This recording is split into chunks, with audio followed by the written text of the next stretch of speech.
Assalomu alaykum aziz obunachilar, sevimli sayroqo'shlar kanali obunachilari. Mana sizlar bilan yana ko'rishib turibmiz. Bugun Kanevskiga Bargarskiy orqa tarafida mana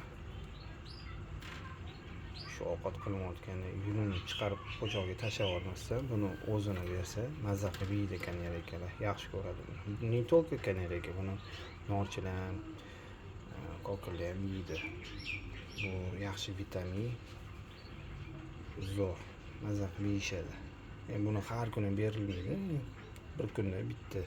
Keyin ertasiga salat bilan, uni ertasiga sabzi qirg'ichdan chiqarib bersa bo'ladi.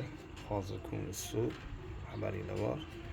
Har doim suv tursa cho'milishiga yaxshi bo'ladi. Suvni tez-tez almashtirib tursa, terlarni mana ahamiyat bermaysizlar. Endi qog'oz qo'yib qo'yganman. Qog'oz nima uchun? Salat bayla, keyin qizil sabzi, tuxum.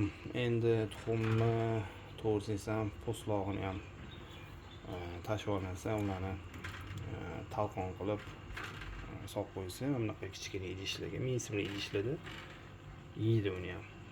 Orasiga yana ko'mir bilan aralashtirib bersa, o'zi tanlab yeydi.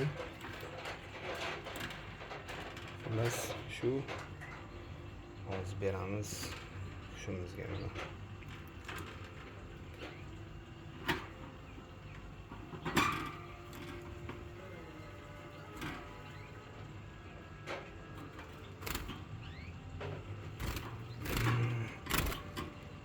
Endi to'g'ri olish kerak. Hozir qo'yib turamiz.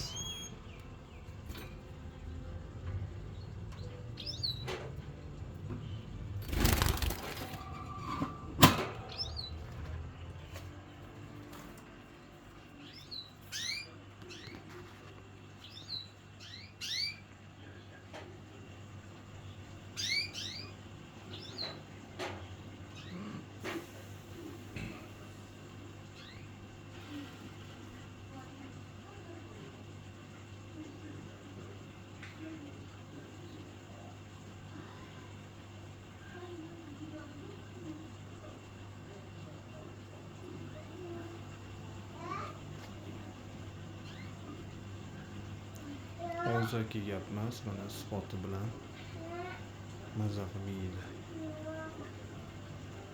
Svejiy, hozir Galupsiydan olingan.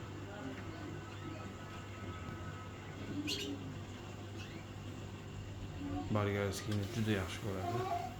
O'zini ham kesib bersanglar bo'ladi, urug'ini ham bersanglar bo'ladi.